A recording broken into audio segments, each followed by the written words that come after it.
বিসমিল্লাহির রহমানির রহিম। আজকে আমি পাস্তার একটি রান্না দেখাবো। প্রথমে একটি প্যানে পানি দিয়ে নিলাম পরিমাণ মতো।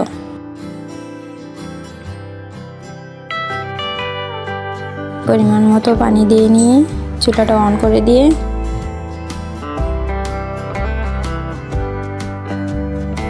এক চামচ রান্নার তেল দিয়ে দিলাম, তারপর একটু নেড়ে দিলাম। এখন পানিটি ফোটার অপেক্ষা।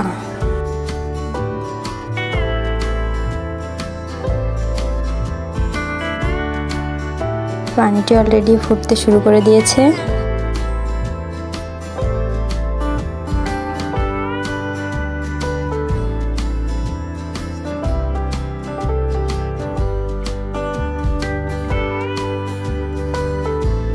এখন আমি 2 কাপ পরিমাণ মতো পাস্তা দিয়ে দিলাম।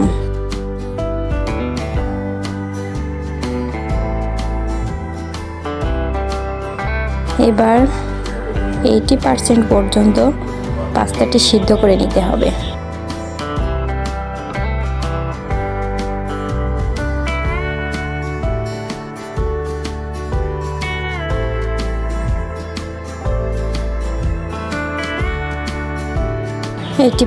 পর্যন্ত পাস্তাটি সিদ্ধ করে নিয়ে আমরা এটাকে ছাঁকনির সাহায্যে তুলে নেব।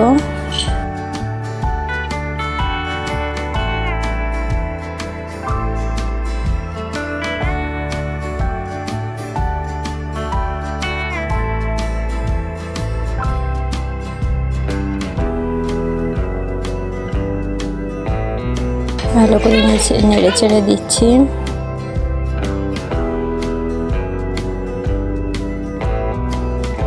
পানিটার মধ্যে তেলটা দেওয়ার কারণ যাতে একটি পাস্তার সাথে আরেকটি পাস্তা লেগে না যায়।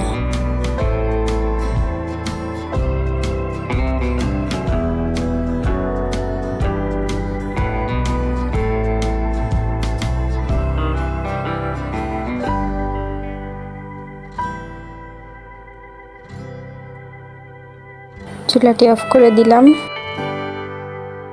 পাস্তাটি অলরেডি 80% সিদ্ধ করা হয়ে গিয়েছে। এখন একটি ছাঁকনির সাহায্যে এটা তুলে নিলাম।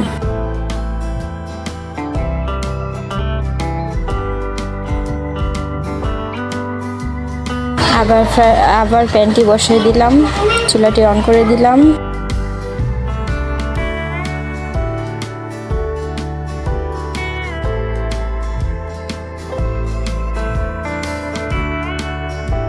এবার এর মধ্যে পরিমাণ মতো দুধ দিয়ে দিলাম, তরল দুধ।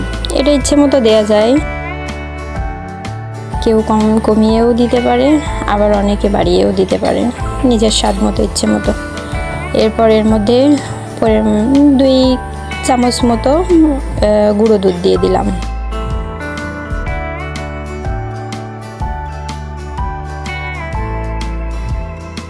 স্বাদ মতো লবণ দিয়ে দিলাম, দিয়ে এটা একটু নেড়ে চেড়ে দিলাম।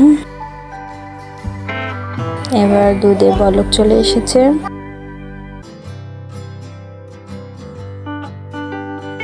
স্বাদ মতো চিনি দিয়ে দিলাম, কেউ বেশিও দিতে পারে, আবার অনেকে কমও দিতে পারে, নিজের ইচ্ছা মতো স্বাদ মতো।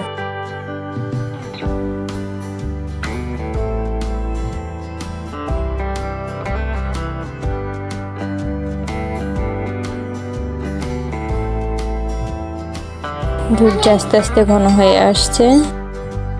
এবার পাস্তাটা দিয়ে দিলাম।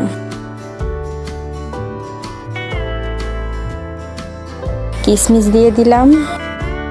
এর মধ্যে বাদামও দেওয়া যায়, কাঠবাদাম, পেস্তা বাদাম, এগুলো দেওয়া যেতে পারে। আর দিয়ে দিলাম চেরি।